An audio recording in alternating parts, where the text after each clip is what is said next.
Welcome to the Deep Dive. Thanks for having me. Today we're diving into the Indian Constitution. Sounds exciting. Specifically, its emergency provisions. Those are some fascinating articles. You might be thinking, emergency provisions. Kinda intense, right? Yeah, a little bit. We're talking about special powers for the government. Right, when faced with serious situations. War, internal rebellion, even financial meltdowns. Absolutely. And if you're prepping for the UPSC exam, you know this is key. Oh yeah, this topic is huge in the polity section. But even if you're not taking the exam, understanding this stuff is key to understanding India's democracy.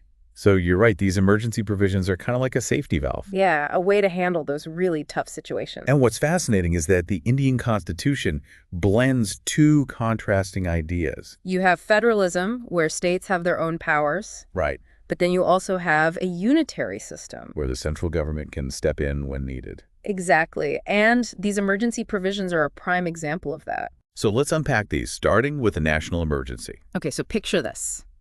India facing a major threat. Could be an invasion. Or even a huge armed rebellion within its own borders. That's when Article 352 comes into play. It allows for that declaration, right? The national emergency, yep. Giving the central government those extraordinary powers to deal with the crisis. It's like a constitutional code red. Okay, code red, activated.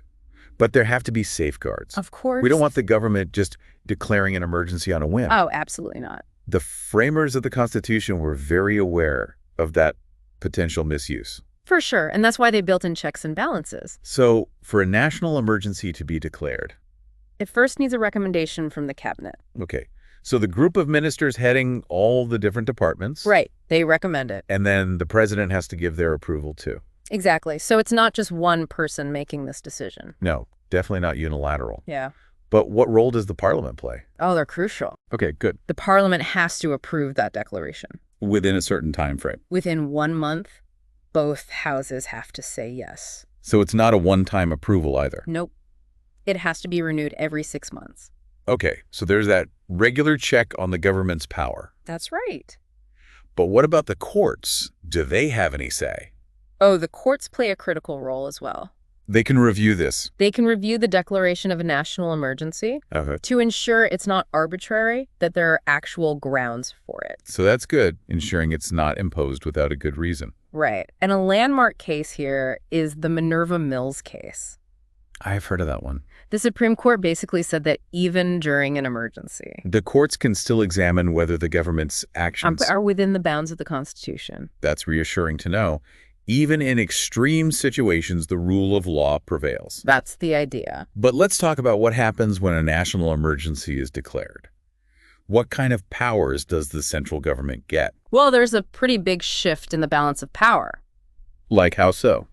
The central government basically becomes the boss. Okay. They have overriding authority over the states. Wow. They can issue directives to the states. Even on things that are usually under the state's jurisdiction? Yep, pretty much. So they could potentially make laws on subjects that are normally. Dealt with by state legislatures, yes. Wow. So it's like the central government temporarily assumes greater control to deal with the crisis. Does this affect the finances between the central government and the states? It does, yeah. How so? During a national emergency, the president can modify the financial arrangements. Oh, interesting. You know, changing how resources are allocated, things like that. Okay, making sure resources are being used properly. Yeah. What about the terms of the Lok Sabha and state assemblies? What happens to those during a national emergency? Their terms can actually be extended. Extended? Yeah, it's in the Constitution. By how much? It's not a set amount, but a law has to be passed by the parliament to do it. Okay, so it's not just automatic. Right, it has to go through the proper channels. But they could theoretically extend them for quite a while. It's possible, yeah. But remember we talked about how the Lok Sabha can actually revoke the emergency. Right. That's an important point. It's a check on the executive's power. Exactly. But what about the impact on fundamental rights? Now, that's a big one. These are the basic rights that are guaranteed to every Indian citizen. Yeah, those are really important. Are they affected during a national emergency? It's one of the most contentious parts of the emergency provisions. I bet. Article 358 of the Constitution says certain fundamental rights. Like freedom of speech, assembly, movement. Yeah, those are automatically suspended. Wait, suspended? Yep. When a national emergency is declared due to war or external aggression. So during an emergency, people can't speak freely or gather. It's a significant restriction. That sounds like a huge deal. And it's often debated. But there must be some caveats. There are. The 44th Amendment to the Constitution, which came after the 1975 emergency, Good. clarified that these rights can't be suspended if the national emergency is declared For a different reason. due to armed rebellion within the country. Okay, so that's an important distinction. The reason for the emergency dictates whether these rights are automatically suspended. What about other fundamental rights, like the right to equality? Well, that's where Article 359 comes in. Okay. This article gives the president the power to suspend other fundamental rights. All of them. Not all of them. Articles 20 and 21 are protected. Even during a national emergency. Yep, even then. So those are the right against self-incrimination And double jeopardy. and the right to life and personal liberty. Exactly. Those stay protected. So, just to clarify, Article 358 is automatic suspension in certain situations. Right. And Article 359 is where the president can choose which others to suspend. That's it. It's a bit nuanced, I know. Yeah, definitely. It's about balancing individual rights with the need to act quickly during a crisis. And just as a reminder, India has declared a national emergency 3 times in its history. 1962, 1971, and of course, 1975. And I'm guessing that last one, declared by Indira Gandhi, is the one that caused the most debate. Oh, absolutely.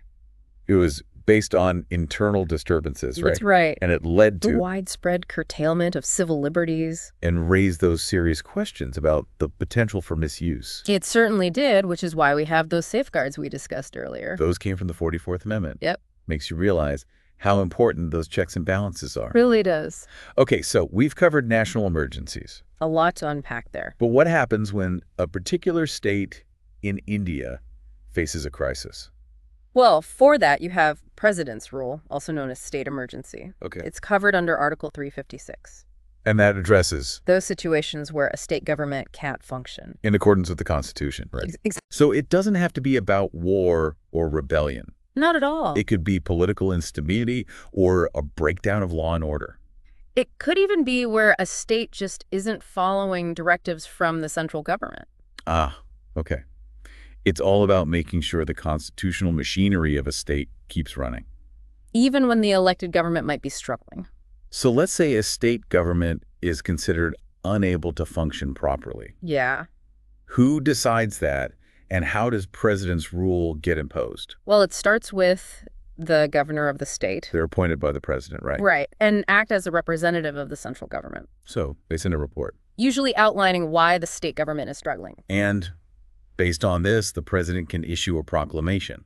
Imposing president's rule. But this has to be approved by Parliament, too. Absolutely. Within 2 months. So again, there's that oversight. Always. But what happens on the ground when president's rule is imposed? Well, the state government is essentially dismissed. Gone. Yep. And the state assembly That's their legislature. is either suspended or dissolved. Wow. So no elected representatives? That's right. What happens then? The president takes over. The president of India. They become the state's government. That is a huge change. It is. And who makes laws for the state then? The parliament. Because the state assembly is gone. Right. This must be quite controversial, giving this central government this power to dismiss an elected state government. Oh, yeah, for sure. What are some of the criticisms? Well, many argue that it can be abused. Like how? Used for political gains, dismissing a state government just because. They're from a different party, Exactly. so not always a real constitutional breakdown. Sometimes it's politics at play.